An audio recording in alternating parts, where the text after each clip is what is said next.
What up, TCK Potters? Welcome back to the program. I'm your host, Sky Guasco. This is another episode of the Candlestick Kids Fantasy Football Podcast, a.k.a. TCK Pod. This is episode 406 of the TCK Pod. I have a very special guest.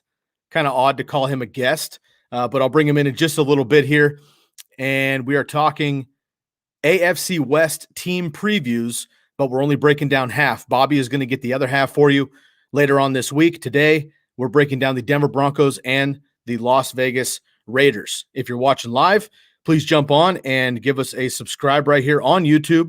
Make sure to follow us on Twitter as well, and you can find me on Instagram also. And make sure to give a rate and review anywhere you're listening to the Believe Podcast Networks. Shouts out to our new Believe family. If you're watching live here, you can also jump in to the comments section if you like and give us your thoughts on this year's Las Vegas Raiders team for fantasy football and or the Denver Broncos. We're going to be breaking it down for you. And without any further ado, I welcome in our quote-unquote guest, but longtime co-host of the TCK Pod.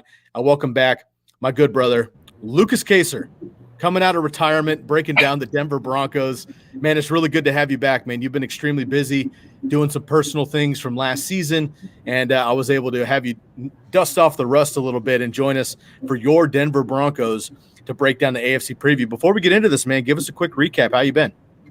Been good, but I guess I'm an adult now with a real big boy job and just kind of doing that and finding things outside to do while I can before we get snow for 5 months here, but doing good. Excited to talk about the Broncos. I haven't listened to like a ton of informational podcasts, if you will, or news podcasts. So I'm kind of excited. It was kind of cool to like dig back into some stuff and kind of get that rolling. Still probably a little early before I start going super heavy into it, maybe about a month or so, but still will be good to chat it up a little bit here. Well, it's great, man. Again, very excited to have you back, and I appreciate you stepping away from the big boy life. Welcome to the party, yeah. Right? I'm excited. I know you're doing some other things in your personal life. Again, you and Dwayne both, and I've been mentioning that to the podcast listeners for quite a while. But again, I appreciate you jumping in, and we're going to have some fun today. Before we get into this, I actually want to jump in and quickly give a shout out to our friends at the Jersey Jungle. We'll get a sponsor done right off the bat here. I want to give a shout out to the Jersey Jungle.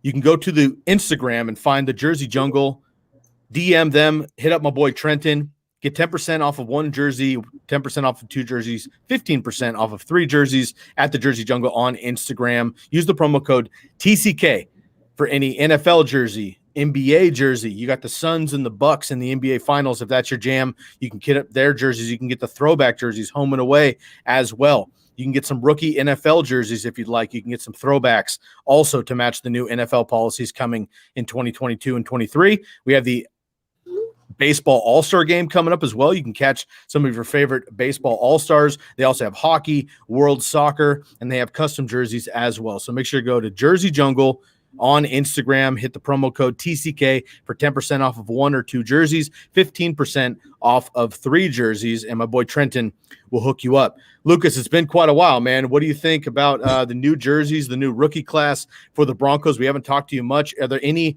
recent jerseys for the Broncos, or maybe it's an NBA team? Baseball's in full swing. What are you feeling? What are maybe a jersey or two you got to have on your wall ASAP? Well, I think I need to get an upgrade eventually. So I don't know. I can't. I think I've told the story about all the jerseys I buy, the players get traded or blah, blah, blah. Like I said, there's one. Yeah. I think Sutton's probably the one, or Judy, that I'll probably get. I'm going to a couple of games this year, different teams and whatnot. So I might have to pick up some non-Broncos teams as well too. So I love it. I love it.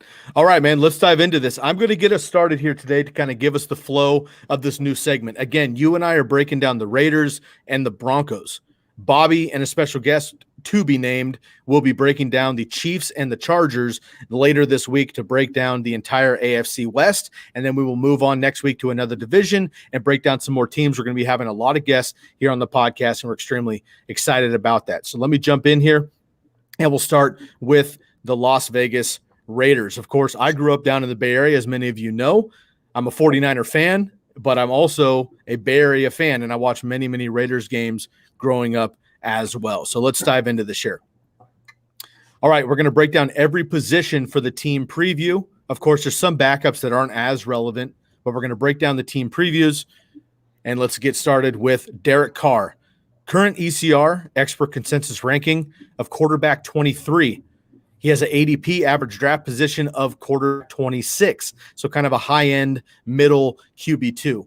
Surprisingly, Lucas, last year, Derek Carr actually finished as the QB 13 in 2020. That surprised me. I knew he actually had a better season than I expected, but he finished QB 13 last year, which surprised me quite a bit. That's his best fantasy finish since 2016, when he was kind of in that MVP race, at least until the end there. He had a career high quarterback rating of 101.4. He had a career high in passing yards, 4,103, career high in rushing yards as well with 140, and rushing touchdowns with 3. And he had the most passing touchdowns since 2016 with 27 on the season. So actually quite an impressive season last year with Derek Carr, with not an impressive wide receiving core outside of Darren Waller, who of course we'll get to in just a little bit. Pro Football Focus ranked the Raiders offensive line as 24th strongest after 2020. They're 25th. They've lost a spot heading into 2020. We know that they let a handful of guys go to free agency, to trades. They drafted Alex Leatherwood, 17th overall from Alabama, kind of a surprising pick at the time. And they get Richie Incognito back at offensive guard this year as well. So we'll see what the Raiders can do to protect Derek Carr. But last year, it was quite porous. They were better in the run versus the pass. So we'll see if that helps Derek Carr. So again, he finished 13th last year, and now he's dropped 10 positions to ECR to QB 23. My boy Marcus Mariota still on the roster. I was hoping he would get released or traded this year to get another opportunity, but he has not. Unfortunately, we're not worried about him, maybe in Superflex or QB 2 leagues, but he is still on the roster. So keep an eye on him if you're in Dynasty potentially. Let's go to the running backs here. Josh Jacobs and Kenyon Drake. Josh Jacobs, current RB 22 in ECR, RB 21 in ADP, and Kenyon Drake, RB 36 in ECR and ADP 35. So each of these guys are getting drafted one spot higher than the expert consensus ranking has them. Josh Jacobs last year finished 8th in 2020, playing 2 more games than 2019. He played 15 in 2019, played 15 games last year in 2020, played 13 in 2029. His yards per attempt actually went down 0.9, so nearly a full yard from last year. He rushed for 85 less yards on 31 more carries. So the efficiency for Josh Jacobs went down, unfortunately, last year. Jacobs had 5 more rushing touchdowns in 2020 in, again, 2 more games, and he had 13 more receptions last year than he did in 2019. I feel like 2020 was his ceiling, though, especially with Kenyon Drake coming in for Vegas, so we'll see what happens there. I'll go over Kenyon Drake here, and then Lucas will get your feedback quickly on quarterback and running backs here for the Raiders. Kenyon Drake last year finished 16th in 2020, finished 17th in 2029, and finished 14th in 2018, respectively. But bad news for Josh Jacobs, I think, inside the 10-yard line. I mentioned this when I broke down the Cardinals' backfield for this year with James Conner and Chase Edmonds. I brought up Kenyon Drake from last year with the Cardinals. Kenyon Drake had a career year in 2020. He rushed for nearly 1,000 yards, 955. He had 10 touchdowns in over 15 games, and he added 25 catches, 137 receiving yards. Inside the 5-yard line, Kenyon Drake he was 5th in rush attempts with 8, and he scored 4 touchdowns on those 8 rush attempts inside the 5-yard line, so 50% solid. He was 12th in fantasy points inside the 5-yard line, and inside the 10-yard line, he was 5th in rush attempts with 13th as well. So if Kenyon Drake takes the inside rushing game away from Josh Jacobs, and Josh Jacobs has also lost efficiency overall, that could be a real struggle for Josh Jacobs, who finished 8th last year. But again, he only missed 1 game. And we know with running backs, if you play even 12 games in a 16-game season, you're probably at least an RB2. Are you confident in Josh Jacobs overall? Do you think Kenyon Drake is worth drafting? He's basically getting drafted as a back end, kind of an RB3, Josh Jacobs an RB2, and then Derek Carr as well as a middle QB2. So how do you feel so far about Derek Carr, Josh Jacobs, and Kenyon Drake before we get to the receivers and Darren Waller? Yeah, I think the Derek Carr thing. I mean, he's a really good real time quarterback, and I guess for you or people listening doing their Scott Fishbowl, from what I didn't do much research. I understand he's probably a pretty good pick in the Scott Fishbowl and the satellites just due to the structure of the points. But I think like the way I think about quarterback ADP is like he's always going to finish higher than his ADP because quarterbacks are going to miss 1 or 2 games. Granted, he could too, right? But like he hasn't, well, except last year the Mariota game. Like besides that, he just kind of finishes higher because the quarterback's gonna tear their ACL, miss 3-4 games, etc., get benched. So like he's always going to finish higher, but there's not really much to take away from that. The running backs, it's interesting because I think we'd have a better idea if they had more receiving weapons outside of Darren Waller. Like it's kind of a weird I remember when they first signed Kenyon Drake, everyone was confused, obviously, right? And there was reports that he might play receiver. I don't know how valid like that report is, but I think it was more of a report to like we don't have enough receivers. We need to use him more than we think we do. Unless Henry Ruggs, Brian Edwards are gonna sort of step up into the roles that people thought they were going to have last year, which from what I understand, the ADPs don't really show that, right? If Ruggs is, I don't know if you mentioned his ADP from last year. He was pretty highly drafted for a guy with his sort of stature, his sort of play style on the Raiders. My guess is his ADP went down 2 rounds, maybe even 3 rounds. Brian Edwards, his ADP probably went down 6 rounds from the September ADP that he had. So kind of a weird sort of gap in ADPs I think we're seeing. I do think Josh Jacobs is okay for best ball leagues. I've taken him in a couple just due to the way that works. You take the points and you just let it ride. But I think in season-long leagues, it's probably just to stay away from me. On the flip side, obviously, I play more zero RB based. I think Kenyon Drake might be a good sort of zero RB target come September because we'll probably get more reports that Jacobs looks really good, that the O-line's running good, that type of thing that we kind of always see with him, Chris Carson. We're seeing with Cam Akers right now, these running backs that are kind of in that sort of non-pass catcher powerhouse role. So I think you'll be able to get Kenyon Drake at a pretty decent price where he should have sort of a discounted Kareem Hunt role, if you will, from what I kind of think or envision for their play calling going forward. They also have Jalen Richard and Theo Riddick, the ghost of Theo Riddick, still on the Raiders, both pass catching specialists. And we know that the Raiders don't necessarily throw too much to their running backs currently under John Gruden. And Josh Jacobs and Kenyon Drake are both decent pass catchers. It's just not really in their role for the most part, but that is going to be interesting. Do you have a preference in Dynasty with either Josh Jacobs or Kenyon Drake? I think the answer is probably Drake, just cost adjusted, maybe. But that being said, this is the lowest you're ever going to get Josh Jacobs. If that's sort of the way you like playing Dynasty, you like buying these 20, given age range, 25 to 29-year-old sort of veteran type running backs. So honestly, probably both.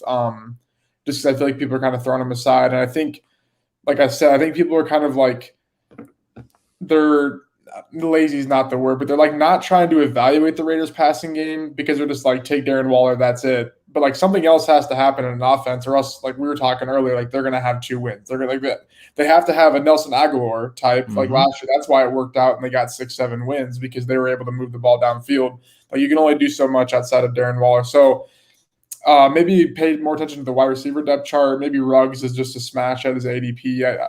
I know our friend Bush is pretty high on him. Pretty high on not even really a bounce back, but more of just a breakout for this year. And I can see it. I can easily see it this year. So he might be a target in the 9th, 10th round, roughly, where he'll probably be going in September. Well, let's get into those wide receivers here. Henry Ruggs currently has an ECR of wide receiver 61. Lucas, to your point, none of these guys are even on the radar at all. Let me break this down for you. Mm-hmm. Henry Ruggs ECR right now, wide receiver 61, ADP, wide receiver 59.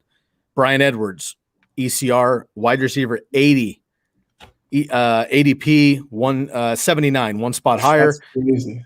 And then John Brown, who I think people forget came over from Buffalo to Las Vegas this year. He has the best ECR, and he's the best value as well with ECR ADP differential. ECR 56 and ADP 68. So 14 spots lower in ADP than the experts have him with John Brown. So let's start back up at the top here with Henry Ruggs. Ruggs was drafted 12th overall in 2020, of course, in the middle of the first round by the Raiders, but he played just 13 games as a rookie and made 26 receptions last year, Lucas. He played 13 games and he had 26 catches. Quick math tells me that's 2 catches per game. He had like 5 the first game. I remember he had I think he had like 5 for like 80 and a touchdown, if I remember right. Oh my God. His average was 2 catches per game. Now, the Raiders did send Aguilar, who had a great season in Raiders' standpoint last year.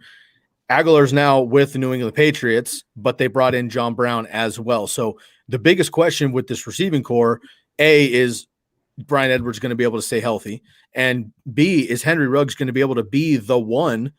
Because last year he didn't step up to be the number one with Nelson Aguilar, who's been kind of a journeyman. And in Philadelphia, they gave up on him and gave him to the Raiders. And then they brought in John Brown as well, who we know, when healthy, can play quite well as a deep threat. So we'll see how the Raiders utilize Henry Ruggs. Bryan Edwards was also drafted last year, another rookie in that draft class. He played only pieces of 12 games as a rookie. He had only 15 targets, but he caught 11 of those 15 targets. So the efficiency was much higher for Bryan Edwards. Now, the difference is we all saw in Alabama, Henry Ruggs was able to kind of be a, slot and go kind of receiver, a deep threat, do all these different things like Jalen Waddle was this year as well. But the Raiders basically used him only as a deep threat. Well, they brought in John Brown, who was kind of only a deep threat at this point as well. Bryan Edwards is more of a, over the middle, first down possession style receiver. And he's a guy that reminds me of Deebo Samuel, unfortunately with the injury comparison. But when he's got the ball in his hands, he's very strong. He was one of my favorite wide receivers in this draft class coming out of South Carolina. And we'll just see if he can stay healthy and how the Raiders actually utilize him. Because if he can get, kind of be a Robert Woods or a Juju Smith-Schuster in this offense, I think Bryan Edwards could potentially, in PPR leagues especially, outpace Henry Ruggs. And you're getting him 20 picks later in drafts. So don't forget about Bryan Edwards in deeper leagues and Dynasty. And then John Brown, of course. We know about John Brown for years. He only played 9 games last year, but he had a career year in 2019, finishing 20th in PPR here. So for what it's worth, the Raiders have the 3rd toughest fantasy strength of schedule for wide receivers. They start with Baltimore, Pittsburgh, Miami, the Chargers, the Bears, and your Broncos in the first 6 games. So for my money in drafts, you're getting value on these guys already, but I think you get even better value if you wait 6 weeks, because you're not going to want to start in these guys right away anyway. Wait 6 weeks, see who's developing, who's healthy, who Derek Carr vibes with, because you have 2 returning rookies essentially in the second year and a new player in John Brown. Who's going to be that number one? What positions do they play? And they have a bye week in week 8. So I might just wait to see who develops in this receiving core. Most of them are probably going to be on the waiver wire anyway if they don't produce right away. So you might get them for free versus even taking a 9th, 10th, 11th round flyer on them. Why not take somebody else there with upside and just wait to see if the Raiders end up on the waiver wire? And then before I get your feedback, quickly we'll talk about Darren Waller. There's not much to say that nobody else has said. Tight end 2 in ECR and ADP. He's finished 3rd in 2019, finished 2nd last year. He had 100 more points essentially than Robert Tonyan did at tight end number 3, just behind Travis Kelce. Played 60 games in each of his last 2 seasons. All of his numbers increased in 2020, including 9 touchdowns, up from just 3 in 2019. He led all tight ends last year in receptions with 107, targets with 145, tied with Travis Kelce. He also led all tight ends with 27 red zone targets, which is massive, especially at the tight end position, and 21 red zone receptions.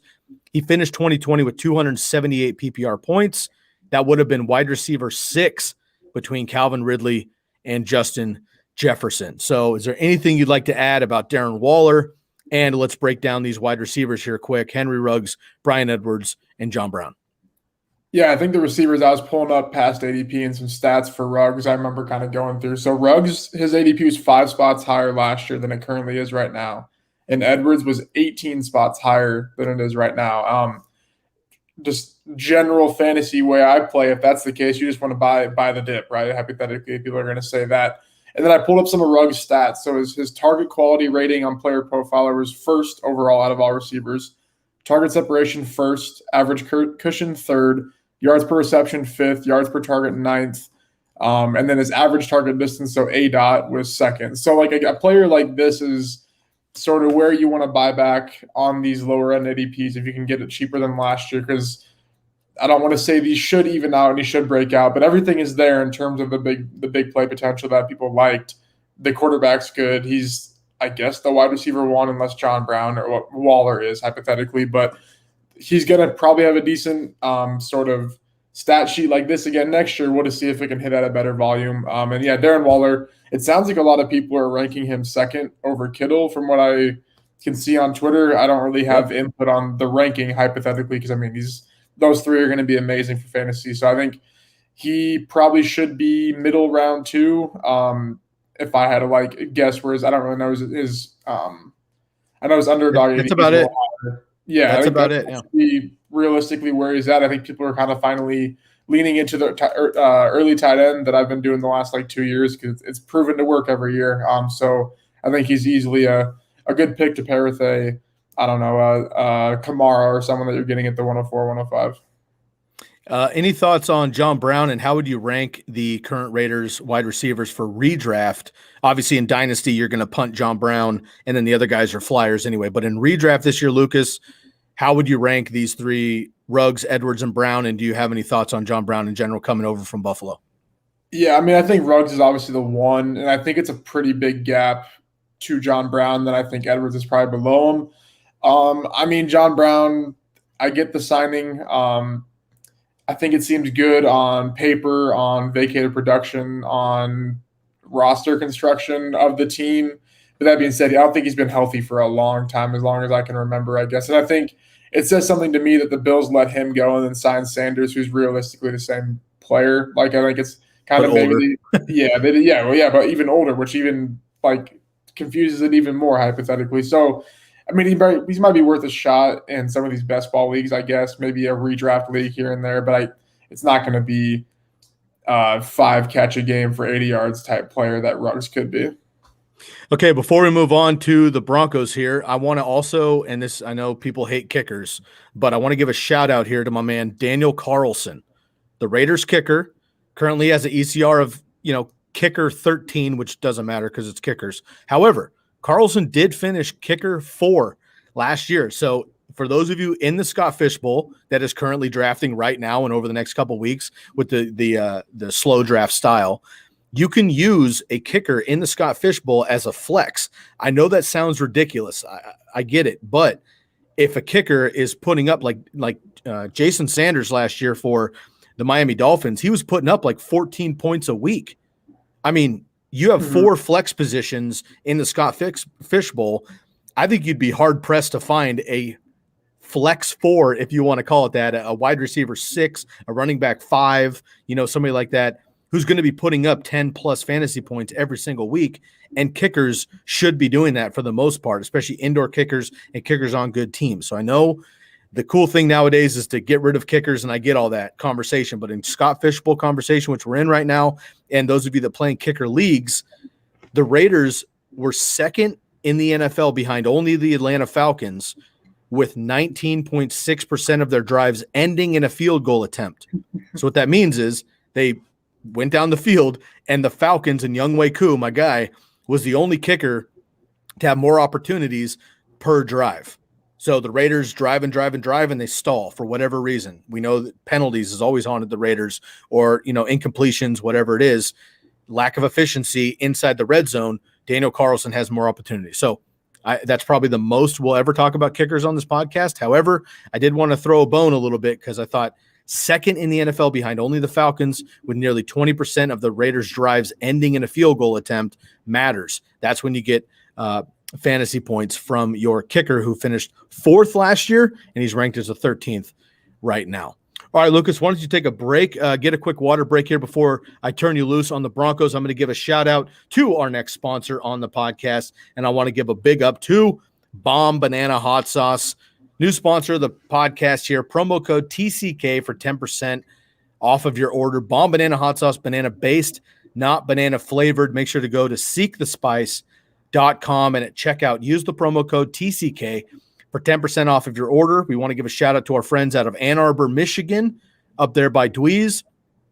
And these guys started a new innovative hot sauce out of their dorm room. They got a shout out in Forbes magazine, and they have turned on to other things. I'm looking forward to them making hot sauces out of other fruits, which I think would be great. We got 4th of July weekend has kind of just behind us at the time we're recording. So we hope that you use that with Bomb Banana hot sauce on all of your grilled goods, and make sure you grab a couple cases for draft season coming around the corner here. Once again, Bomb Banana hot sauce, banana based, not banana flavored hot sauce. Go to seekthespice.com. Use the promo code TCK for 10% off of your order. All right, Lucas, before we get into the Denver Broncos here, if there was any fruit that you could turn into a hot sauce, what would it be? Like ones that already can't be into hot sauces? No, just like, banana-based hot sauce is what Bomb Banana has out now. If you were to take any fruit and convert it into like there's like jalapeno mango and habanero mangoes and stuff, what fruit would you turn into a hot sauce? Maybe strawberries. I don't know if that'd be any good. Yeah, strawberries would be a nice sweet, kind of a sweet tang. Yeah. I like that. I love the mango, and I think peach. Is an easy one to also turn into a hot sauce. All right, buddy. It's been a long time, man. Again, a few months. You've had a few months off here. I'm excited for you to come back and join us here. Let's dive into your Denver Broncos. Now, people who are new to the podcast maybe or haven't heard from you in quite a while, you are a Broncos fan. We'll be honest about that, but we pride ourselves here on the TCK pod about being unbiased when it comes to fantasy football. So I want you to give the fan perspective, but the fantasy unbiased perspective as well on your Denver Broncos, man. Why don't you go quarterback and running backs? I'll give my feedback quickly, and then I'll let you get into the wide receivers and tight end, just like we did. It's been a while, man. Have some fun here with the Denver Broncos. Go ahead. Yeah, well, I mean, I was hoping that when it came down to this episode, I'd be able to break down Justin Fields or Aaron Rodgers, but both those did not happen. It was, unless they spelled his name wrong and spelled it Teddy. It's not Aaron Rodgers, I guess. But I do like Teddy Bridgewater. I was pretty big on him last year for fantasy and betting purposes and just like overall team purposes for the Panthers. That being said, I couldn't really find any legit news on who the starter is going to be, and I think it's for good reason. I think they're just going to let it play out up until training camp. So if you're drafting now, the best advice would be just to not even take them. But we'll come September, I think we'll have a clear view at who the quarterback is. And honestly, I think we'll go through some of the stats here with some of these receivers, but I think Teddy just makes the offense way more efficient. Pat Shurmur gets I probably should know if he's year 2 or 3. I'm pretty sure he's year 2, but I think it's year 2. Get a new running back in there, get Sutton back. I think there's some potential with this offense, kind of one of the undervalued offenses. I think the Raiders offense for fantasy could be a little undervalued too. A couple other ones probably that everyone will hear and go through. But starting off with the quarterbacks, like I said, just wait to see who the starter is. Both their ADPs are like 35 and 36 for quarterbacks, and their ECRs are 33 and 34. So they're going to stay there until they know a clear starter. I can't imagine they jump up higher than the 25 or 26 ECR quarterback, which makes sense because there is the risk that either one of them gets benched for the other one, or swapped, or maybe they split games or something too. So we'll see on that end. Maybe Teddy's a super flex QB2 at best, but after that, not really much more.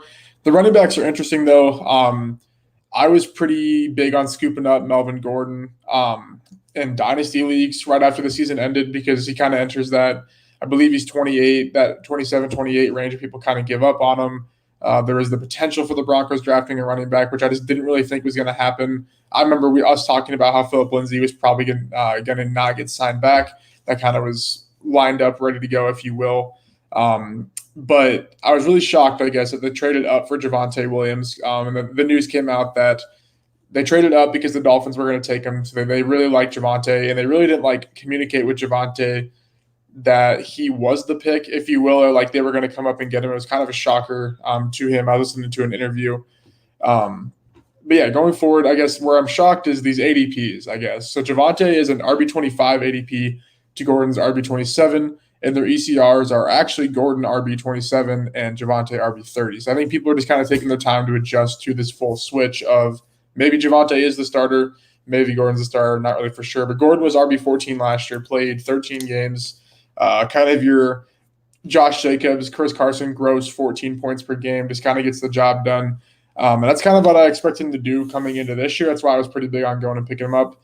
But there actually is rumors of him maybe getting cut. I guess they can save some money, maybe money to go get Aaron Rodgers, I guess. And I think it is viable. But I think the best thing to do now maybe is take Javonte. I just don't know if I like the RB25 ADP with Javonte yet because, I mean, he split carries in college. I get that him and Mike Carter are both good, but like, it's just when it's like all these Alabama backup running backs like Kenyon Drake, Damian Harris, like these guys that split carries weren't even the starter. They come in, people kind of like, oh, they're going to be a starter, and then we just see that they can't even do it at all because it just kind of you can't go from taking 8 carries a game in college to 20 and thinking it's going to work out in the NFL. So I think that's another training camp report, if you will, that you just have to follow. If Gordon does get cut, I don't know. I didn't pull up Mike Boone's ADP.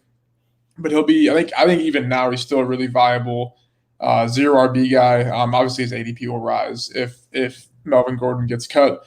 But maybe you go scoop him in your dynasty leagues. Maybe if you are doing best balls right now or you're doing a redraft league, scoop him late just in case that were to happen. And Mike Boone has been very explosive when he's played for the Vikings. Kind of in those. He's like the prototypical week 15, 16 DFS play. It seems like when Dalvin Cook is out. So I think. As much as it's I want to like give advice, I guess it's kind of just training camp reports we're waiting to hear on for now. And obviously, if Aaron Rodgers does go to this team, these ADPs will shoot up just due to overall team output will go up.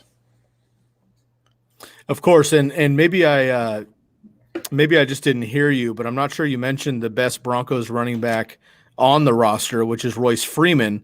Is there any chance my boy gets an opportunity, or can you all just please do me a favor and release the man? Let him get a chance somewhere else. He's still only 25. He can catch the ball. He can run. He's been healthy enough. It's pretty frustrating that he's not getting an opportunity here with my boy Royce Freeman. I think you're absolutely right with Mike Boone. I think that he's a great stash. He's a dynasty guy absolutely as well. I want to kind of capitalize on an article that Bobby wrote, our co-host here. Bobby Lamarco wrote a great article on football.rasball.com. You guys know you can go find a lot of his content over there. He wrote one specifically on Pat Shurmur and his love for running backs. And there's a lot of great information here that you can check out. But Lucas, to your point here of still targeting Melvin Gordon, even though he's kind of not very sexy there, I think is somebody that you need to get and put on your roster because he is somebody that should get the work. Absolutely. And I'm looking back here since 2009. 2009, he had Steven Jackson, and then he had Peyton Hillis, Trent Richardson, LaShawn McCoy, DeMarco Murray, Adrian Peterson, Jerick McKinnon and Adrian Peterson, Dalvin Cook, Latavius Murray and Dalvin Cook, Saquon Barkley, and now Melvin Gordon. So if we look all the way back to 2019, then we have of statistical data to let us know that we have of 17.1 attempts per game for running backs, which is absolutely phenomenal. Okay, so from 2009 and 10, Steven Jackson had 21.6 and 20.6. Peyton Hillis in 2011, that super Peyton Hillis season when he ended up on the cover of Madden, 16 attempts per game. Trent Richardson, who eventually ended up kind of fading out quickly, had almost 18 attempts per game under Pat Shurmur. Then you had LaShawn McCoy, back-to-back seasons of 13 and 14. He had 19 and a half attempts per game. DeMarco Murray, 2015, had 13 attempts per game. Adrian Peterson in 2016, he had 15 and a half. Jerick McKinnon and Adrian Peterson had 13. 2017, Dalvin Cook, now, of course, he only played 4 games that season, but he had 18 and a half attempts per game. And then Latavius Murray and Dalvin Cook had 17 in 2017. Saquon Barkley had over 16 attempts per game in 2018 and 19. And Melvin Gordon last year had 14 attempts per game, and that's 17.1 average for the running back under Pat Shurmur. So I don't see any reason why that can't be Melvin Gordon again this season. It could potentially be Javonte Williams if Melvin Gordon isn't effective or he goes down. And Lucas, to your point, could be Mike Boone as well, or maybe even my boy Royce Freeman. So I think that's a great opportunity for the running back, whoever it is, for the Broncos. Steady RB2 with RB1 upside, strictly based on volume. And of course, you're getting in redraft, especially, you're getting that price cut on Javonte Williams and even Mike Boone as a flyer late. Now with Teddy and Drew Lock, we saw what Drew Lock did last year, up and down. Now I want to give Drew Lock kind of a pass because Sutton went down immediately. Jerry Jeudy was a rookie. Noah Fant was inconsistent and hurt. His boy Alberto, his former teammate, came in and was quite effective for 2 games, and he got hurt. Tim Patrick was awesome for a couple of games, but somewhat inconsistent.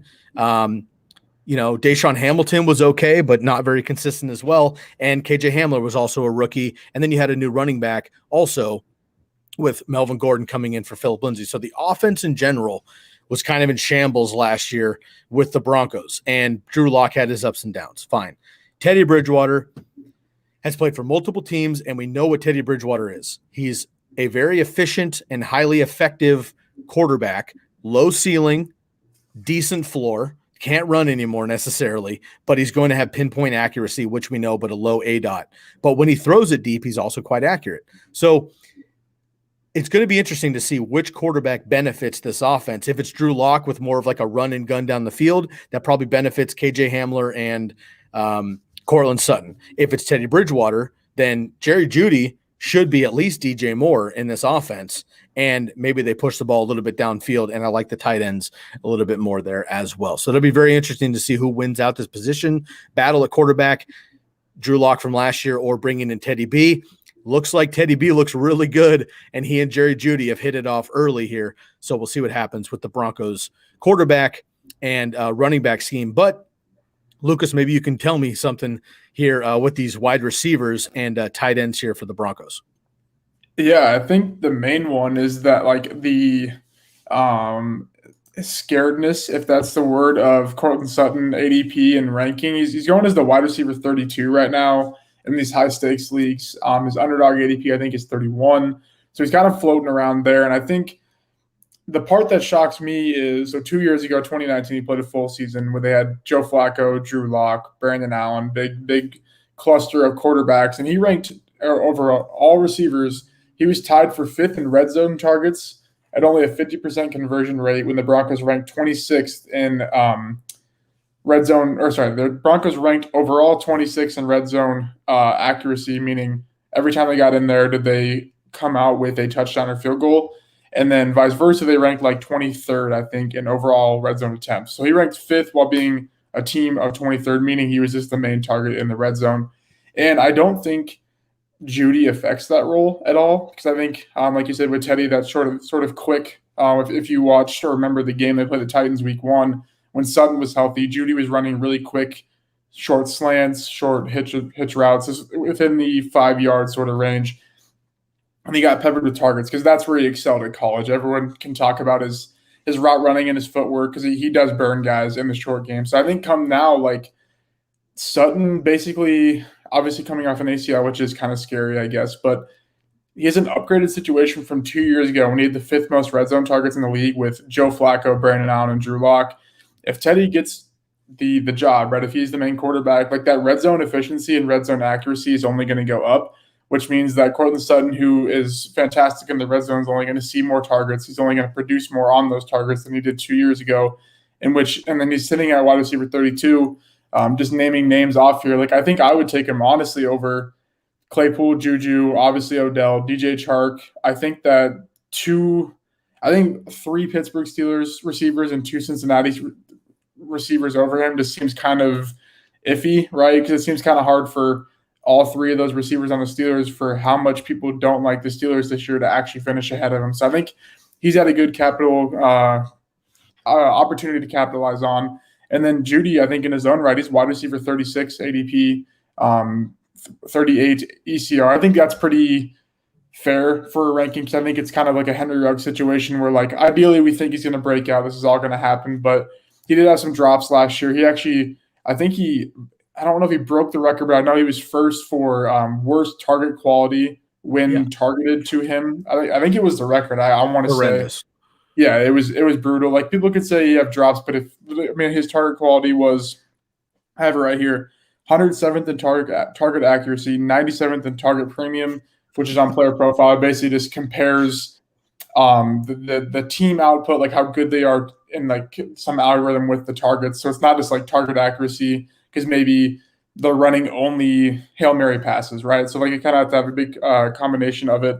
And he ranks 6th in total air yards while being 31st in completed air yards. So like he can play, right? Like we saw this last year. There was games where he broke big plays, and we'll see. We'll see if Teddy Bridgewater can sort of activate that, sort of open up the offense a little more. So I think the pass catchers, and obviously there's Tim Patrick and KJ Hamler in your dynasty leagues and your deeper leagues, maybe your best ball leagues, if you will. They won't have much value come redraft unless there's injuries to these guys. But I think the receivers are in a really good spot to capitalize on their ADP. And honestly, like I could see, I mean, if you just go on the site with the ADP, like Tyler Boyd's below Sutton, Robbie Anderson's below Sutton, Devontae Smith, Jerry Jeudy, Will Fuller. Like I could see sort of where those guys kind of overtake Sutton just due to training camp news, people talking about the ACL, concerned about the quarterbacks. I think I'm just going to keep trying to capitalize on these ADPs for Courtland Sutton, for Jerry Jeudy. And then it comes down to, I guess, the tight end, Noah Fant. I feel like there's not really much to say anymore. He's the tight end 8. He finished as the tight end 9 last year. I just feel like as much as it sucks and I want him to be a top 5 tight end, I feel like he's just the tight end 8 every year. And for the most part, if you're taking tight ends in the middle rounds, if they're not going to be a top 5 tight end, it's kind of a waste of a pick. You'd rather shoot your shot later in the round. I'm not saying don't draft Noah Fant, but I think he's just going to need 8 to 10 touchdowns to be a top 5 tight end behind Waller, Kittle, Kelsey, maybe Pitts or Andrews or Hawkinson. And I just don't know if he can really get there with kind of the way I feel like the target tree in the red zone behind Sutton, Jeudy, and the running backs is going to go. But that being said, he's still a safe option just due to his big playability and kind of he gets the 5 to 6 targets a game. And even game 1 last year too, he got targeted pretty early just because he is that dynamic playmaker at tight end. How about Alberto? Any thoughts on it came in last year, a little bit of hype. Drew Lock and he went to college together. He stepped up pretty well before he got injured. He's a dynasty kind of stash at this point, but just to cover all bases, any thoughts on Alberto? Yeah, I mean, like he's just an athletic freak. Maybe you hold him in deeper leagues. If Noah Fant gets hurt, obviously he'll probably be the number 1 tight end waiver. He might even be the number 1 waiver if the offense is clicking and Noah Fant gets hurt. I mean, I liked what I saw last year. It's just kind of hard to find a role for him in an offense that doesn't really run 2 tight end sets like at all. Like obviously they ran some with him, but an offense that's going to run a lot of 3 and 4 receiver sets, it's just hard to find room to even have fantasy value. And Lucas, let's just for a second before I give a reaction, because I think this is important as well. Again, you are a legit Broncos fan, so you watch the Broncos a little tighter than I do. For example, I watch the Niners tighter than you do. Bobby's a Giants fan. Deweese is a Bears fan, yada, yada. Just take your fantasy hat off for a second. As a fan watching the game, last year, you and I drafted, we were in a kind of an industry league, if you will, a dynasty league. The hype on Drew Lock last year in fantasy was insane. It was going to be that next level jump, right? Like everyone was like, this offense is clicking. He's in year 2. They've got Jerry Jeudy now. They've got Alberto, his old teammate. They've got Melvin Gordon coming in. Phillip Lindsay's still there. Like everybody expected a huge jump for this offense. Now look, Drew Lock was average and the offense got beat up. We know the rest is history. But coming in last year with the hype so high, are they kind of like, is the entire Denver Broncos offense from Drew Lock to Melvin Gordon to Teddy to all the receivers, even the tight ends, are the Broncos kind of as an entity like post-hype sleepers this year where everybody's discounted? Everybody's discounted. Yeah. Jerry Jeudy should take a huge leap if he can stay healthy. Courtland Sutton, I agree with you on the ACL. Like you just don't know, but ACL injuries aren't what they were 5 years ago. These guys bounce back quickly. And it's different than like a high ankle sprain or a bone spur or, you know, some of this stuff that has plagued wide receivers. ACLs aren't as treacherous as they used to be. A lot of quarterback questions, but just as a fan, how do you feel about the Broncos coming back this year after the super hype last year, kind of disappointing season coming into 2021? Yeah, I mean, like that's what I was saying. I feel like everyone's discounted. You play the ADPs of fantasy. You win on betting on ADPs, not on players, obviously. And I mean, I don't know. It's hard to tell because the Chargers got pretty dang good, and the Chiefs are always going to be good. So it's hard to envision not an easy path. It's hard to envision a path to victory due to the fact that we could be a 9-10 win team and be third in our division. And It's true. obviously there's other divisions that are like that, but it's just kind of hard to overcome that. That being said, I mean, we'll see. I think that I think the accuracy Teddy brings is what we'll see with the Panthers last year, and the Broncos roster compared to the Panthers last year is their defense is 10 times better than the Panthers was last year. So maybe that does click. Maybe they start to make better decisions in play calling due to the fact that they have an efficient passer, that they're not worried about the quarterback being good. They're worried about making the plays good with the quarterback they have. So, I mean, we'll see. They got a pretty good opening to the schedule. I'm pretty sure they have Jets, Jags, Texans, I want to say. Maybe it's pretty easy opener to maybe they can run 3-0, 2-1, and kind of get some momentum going. I love that. Quick reactions here before we move on. Again, it really depends on the quarterback, but I do like Courtland Sutton. Last year, I drafted him in the 6th round of every league, and of course, that bombed out. This year, I'm kind of taking advantage of like a 7th round ADP and trying to take advantage, because I do think that the upside, even with Uncle Flacco for a couple of games a couple years ago, he was still very solid. So I believe in the talent of Courtland Sutton if he can stay healthy. Jerry G is quickly becoming – it's becoming one of these like CeeDee Lamb, Amari Cooper, Calvin Ridley, Julio Jones things, where last year before the injury, it was clearly like the rookie coming in and Courtland Sutton establishing himself as a true one. Well, he goes down, and Judy obviously fell on his face because the quarterback was terrible. But if Judy can stay hit the upside with an accurate quarterback, and Sutton can too, let's not forget Teddy Bridgewater supported 3 wide receiver 2s last year in Carolina with Robbie Anderson, DJ Moore, and Curtis Samuel. Now, a lot of that had to do probably with Christian McCaffrey being out for most of the season, but nonetheless, he was able to do it. Now, if he's able to get that deep bomb to Courtland Sutton to get that touchdown upside and the PPR monster that Jerry Jeudy should be with a nice yard after catch ability, both these wide receivers can certainly impress and surpass their current ADP. As a fan, Lucas, last question before we move on. Who do you want to be your quarterback, Drew Lock, or do you want to turn the keys over to Teddy B? I mean, I want Teddy B. I'm kind of over the Drew Lock experiment, and I like winning. I like watching my team win football games. I think Teddy gives us the best shot. I mean, hopefully Aaron Rodgers just comes in like 3-4 weeks, and yeah, that'd be. I mean, it would easily be the best division in football from like an output standpoint. But like, I'm not like watching Rodgers and Herbert twice a year, Herbert and Mahomes twice a year, and Rodgers and Mahomes twice a year would be super fun for the division. And look, again, we just talked about Derek Carr. I know that he would be 4th on the tier of that, but yeah. Derek Carr can still compete, have the Raiders compete. The Raiders should have beat the Chiefs twice last year, right? The Chargers are getting better. Like the Raiders will be competitive-ish. I just don't know that they have the defenses to catch up with those 3 teams as well. All right, man, any final thoughts here on your Denver Broncos or anything you want to bring back here to the Raiders for fantasy purposes here before we cut you loose? Nah, man, just another draft where John Gruden proved that he's not a good coach, I guess. That's about it. So not much else besides that. Fair enough.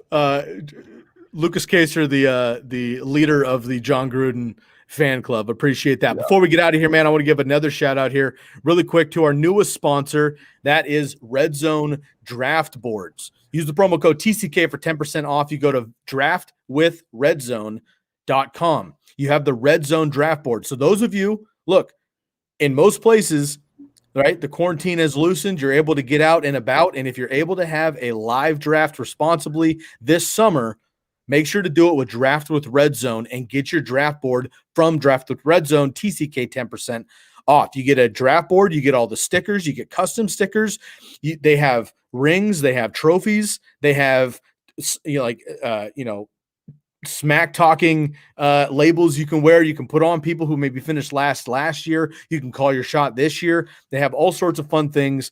Check out the draft package of Red Zone draft boards at draftwithredzone.com. Use the promo code TCK for 10% off.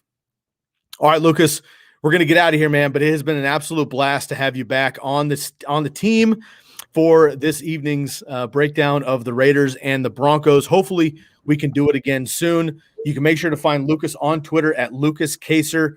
That's LUKASKACER, the number 2 on Twitter, Lukas Kacer 2 on Twitter. You can find me, of course, at my name, Sky Guasco, SKYGUASCO. And on Instagram, you can find the TCK at fantasyfootball_TCK pod. Make sure to subscribe, leave a rate and review right here on YouTube, and also anywhere you listen to the Believe podcast networks. Lukas, it's been a pleasure, man. We hope to have you back real soon. Best of luck to your endeavors working. Hopefully we'll have you back this summer and for the season. But either way, best of luck to your Broncos, man. Thanks for coming back and joining us for episode 406.